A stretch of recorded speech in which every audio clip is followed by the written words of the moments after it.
I gotta cut this and put it into there. Got a question about how long. Just make it a little bit extra. I'm gonna cut that off. I already got a knockout out of the box. Shove it in there like that.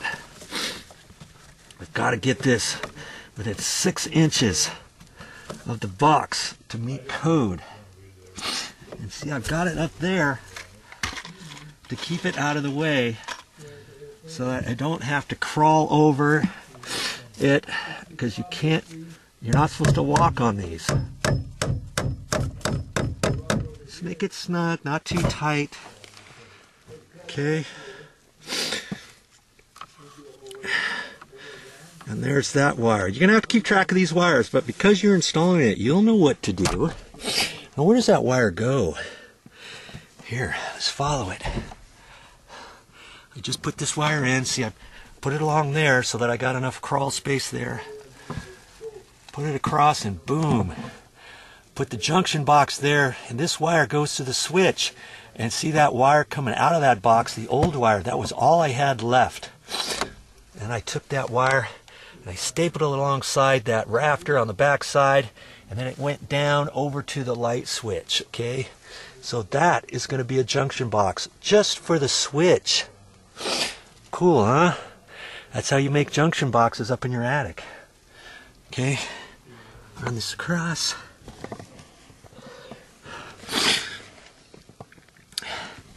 And put it there. Man, we're getting a few wires in here. See, I could have used a 2-gang box, but I'll be able to fit it all in. Okay, now I need one more set of wires to come out of there to my first light fixture. If you remember, there's where one's going to be, another one's going to be over there, and then another one's going to be about 2.5, 3 feet that way. And where that one is, there's going to be another one. From where that hole is over this way about 2 feet or so, maybe 2.5 feet. And right there where I cleaned out some insulation, it's hard to see back in there. You know, I'm gonna have another can light in there. I'll start the wire from this junction box to that first can light right there. And then from that one, I'll wire from that one over to the next one, over to the next one, over to the kitchen one up underneath there, because there's one above the sink. In fact, I might make that one the last one.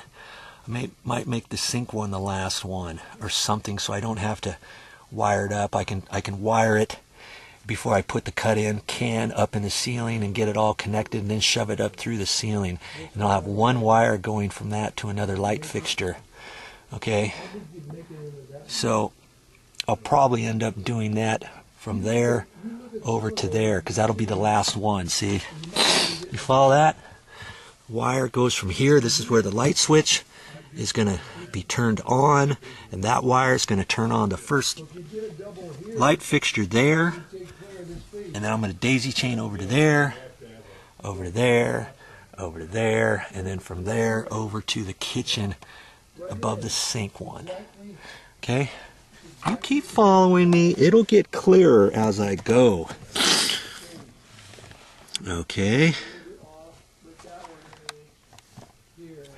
Now, had the wiring been different, where the wire from the light switch, if the light switch wire had power to it, and then if it came up to that junction box right there, I could have loosened it there, and that would have been long enough to start my first light. I could have started my first one with that same existing wire over to the first can over there, and then the light switch would have controlled that. Then I would have went from there to here, to the kitchen, over to here, over to this last one. Something like that. And that's how they normally do it. But in the old days, they were trying to save money by not installing any more wire than they had to. Okay? Man, when you're working up in an attic, it just takes the breath out of you. I thought I'd have this all done today. I'm getting tired. I'm getting hot, sweaty, grumpy, itchy. think I'm going to finish up tomorrow. Get out of here. It's getting hard to breathe even though I have a dust mask on and everything else. I think I'm going to leave all my stuff up here though. You know? Oh. Wow.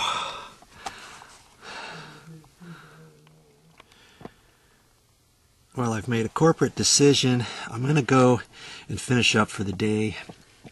Next time I come, I'm going to cut in the can lights and do some work down below before I get back up in the attic. Once I get back up in the attic, I'm going to have to do some crawling and get the light back up here in my camera and show you how I'm going to wire this. Okay? That's all I have for today. Oh, I'm glad today's over with. I didn't get as far as I wanted to today. But man, getting up in the attic just kicks your butt. Whew. I'm drenched. Feels like I just jumped out of the shower and I had my shirt on or something. Okay? Well, that's all I got for this time, but I'll be back with more videos.